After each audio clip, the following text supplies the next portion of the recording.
O Temer fez bem o trabalho dele, porque eu vejo muita gente, por exemplo, na Dilma indiscutivelmente, tanto é que existiu um impeachment ali. Bolsonaro sai totalmente manchado. O Temer eu não vejo, eu vejo as pessoas falando bem dele. Eu gostava que o Temer ele fez um dos melhores mandatos desde a redemocratização e ele saiu com uma das menores aprovações desde a redemocratização. Porque as pessoas quase nunca conheciam ele e quando conheciam, deve ser um político corrupto normal, sabe? É um político corrupto do geral, do MDB, do Centrão. E cara, eu acho que o governo Temer fez muitas coisas boas. Se você vai falar do novo ensino médio, quando você vai falar da PEC do teto, que agora está sendo mudada pelo PT, quando você vai falar de diversas medidas do governo Temer, foram medidas boas, foram bons avanços. Aí teve o caso do Joelly Batista, vários outros casos que acabaram, a greve dos caminhoneiros, que acabaram manchando um governo que era impopular, mas era extremamente produtivo. Então, na balança brasileira, em que a maioria dos presidentes são muito ruins, acho que o governo Temer foi um bom governo. Você acha que tem algum outro vice que deveria assumir? Algum outro vice deveria assumir? Eu acho que o Geraldo Alckmin seria um presidente melhor do que o Lula. Eu acho. Não tá difícil isso acontecer, né, mano? Muita coisa acontecendo aí e rápido, né? Problema de saúde, tadinho. O governo Tarcísio, você consegue avaliar esses 100 primeiros dias também? Muito bom. É uns 100 primeiros dias de governo muito bom. Sem acusações de corrupção, com muitas sinalizações de ter boas propostas para diminuir o peso do Estado no bolso do pagador de impostos, de ter estatais mais produtivas ou mais privadas. Como eu disse, a privatização da EMAI é muito boa. Os estudos indicam que o Estado de São Paulo não precisa ter uma empresa de energia gerida com dinheiro público.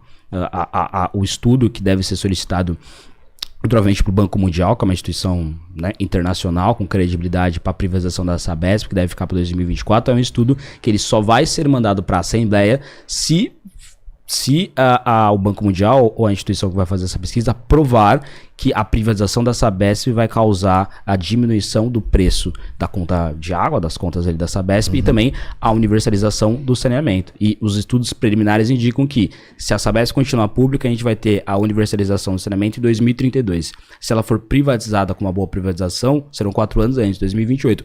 Cara, são 4 anos de pessoas tendo água tratada, saneamento básico. Então, são coisas que eu esperava de um governador. E se ele me escolheu para defender essas coisas na Assembleia e participar das comissões e articular e debater sobre isso, tô lá para isso. Mas são 100 primeiros dias muito bons. Sabe um negócio que eu vejo que pesa para São Paulo, cara? E eu acho que é porque toda empresa é óbvio que quer estar em São Paulo. São Paulo é o melhor lugar para estar, né? Mas você pega vários estados do país com regimes especiais para você sair de São Paulo e ir para lá e trabalhar lá e levar a sua arrecadação para lá. Vou te dar um exemplo bem claro. A gente tinha uma empresa aqui em São Paulo que funcionava em Louveira. Cara, nada, a gente gerava uma arrecadação aí de R$500 mil por mês de ICMS. Não é nada, perde algumas outras empresas, é muito para as outras. Mas Minas chega para a gente e fala assim, pô, você tá pagando R$500 mil de ICMS em São Paulo, vem para cá, eu vou te dar um regime especial que você vai pagar bem menos. E é bem menos mesmo. Redução tipo assim de 40%. É muita coisa. Você vai pagar menos aqui. E aí você pega e sai.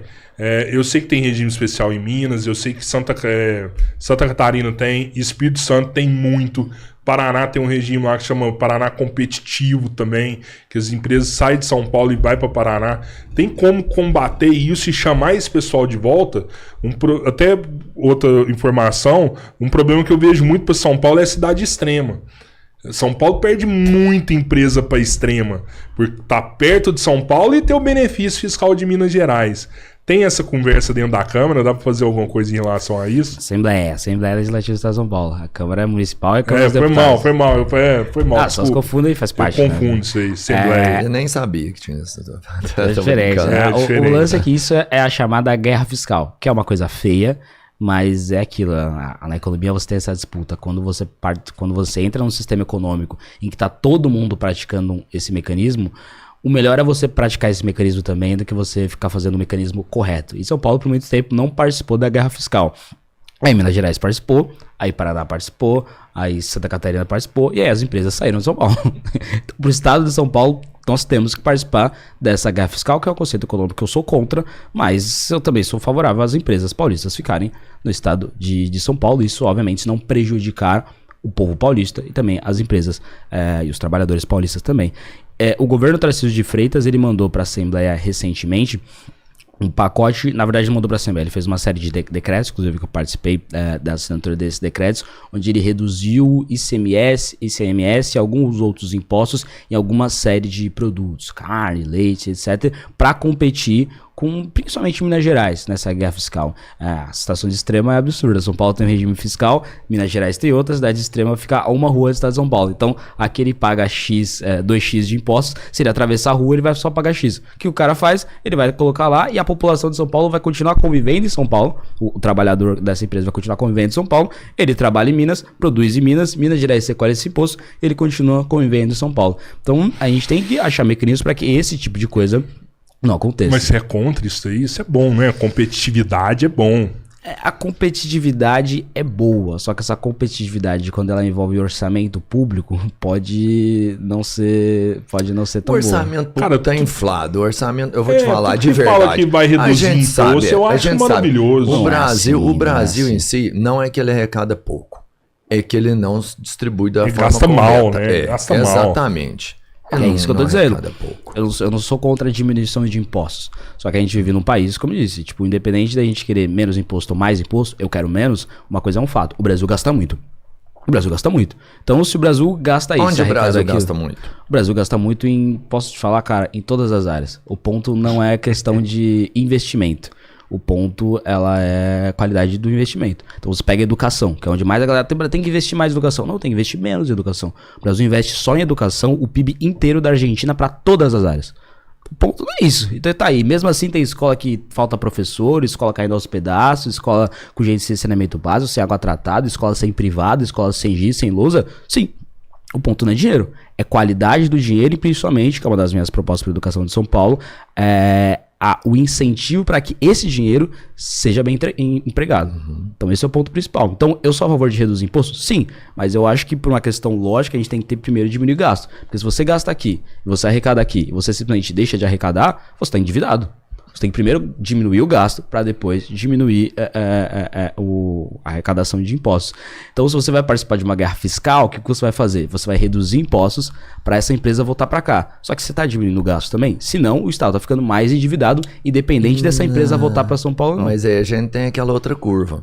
Quando você diminui o imposto aqui e não diminui o gasto, a curva de Laffer. Não quer dizer que se você diminuir o imposto, você vai diminuir a arrecadação, porque se você diminui o imposto, você aumenta a quantidade de empresas e isso mantém a arrecadação lá em cima. Mas é aquilo, a curva de Laffer é uma curva matemática e não uma curva lógica. Não é toda vez que você reduz impostos, necessariamente você vai... Não, às vezes se você reduzir muito esse imposto, você vai se endividar muito. E às vezes se você subir demais esse imposto, você não vai arrecadar tanto. Então tem um cálculo matemático. A guerra fiscal ela é movida por um incentivo político, não por incentivo econômico. Você vai ver o povo paulista mais feliz que aquela empresa voltou. Agora, isso está respeitando necessariamente a curva de Laffer? Se tiver, beleza. Aí tranquilo. Se você mostrou que essa diminuição de imposto vai trazer necessariamente maior arrecadação sem a população ter perdas na qualidade de vida, se for isso, eu sou a favor de diminuir imposto. E queda de gasto, obviamente, também. Se não, é ruim. Então, o que eu estou dizendo, a guerra fiscal. A guerra fiscal é ruim por esse motivo. Se a guerra fiscal ela respeitar a curva de Laffer, ótimo. Se a guerra fiscal vir junto com uma diminuição dos gastos públicos, ótimo. Se não respeitar nem a curva de Laffer, nem diminuir gastos, o Estado está ficando pior. Só que o ponto principal é, a gente chegou num ponto no Brasil e em São Paulo que é impossível você não participar dessa guerra fiscal. Aí tem que ter um esforço da Assembleia e do Poder Executivo do Estado de São Paulo, governador de Estado, vice-governadores, secretários, de diminuir gastos também, de privatizar estatais. No momento, a guerra fiscal paulista contra Minas Gerais, contra o Paraná, contra Santa Catarina, tá vindo com a privatização da Sabesp, com a privatização da EMAI, com uma reforma administrativa, com uma concessões de linhas de metrô. Se continuar sendo assim, vai ser bom, diminuir impostos para algumas áreas específicas. Se não, mesmo que eu seja favorável a diminuir impostos, eu também sou favorável ao Estado de São Paulo poder pagar suas próprias contas, não começar a atrasar salário de servidor público. Essa é uma parada que a galera não entende de política, né? Que é essa responsabilidade com a grana. Com fisco, né? Com a grana. Não dá pra você falar assim, pô, não vou pagar. Não existe almoço grátis. Né? Tudo que você faz aqui, primeiro que você não pode tirar um imposto, né? Uma arrecadação. Não existe isso. As pessoas não entendem, vai tirar, não. Ele vai ser substituído. Não tem? Tem uma normativa em que você não pode mais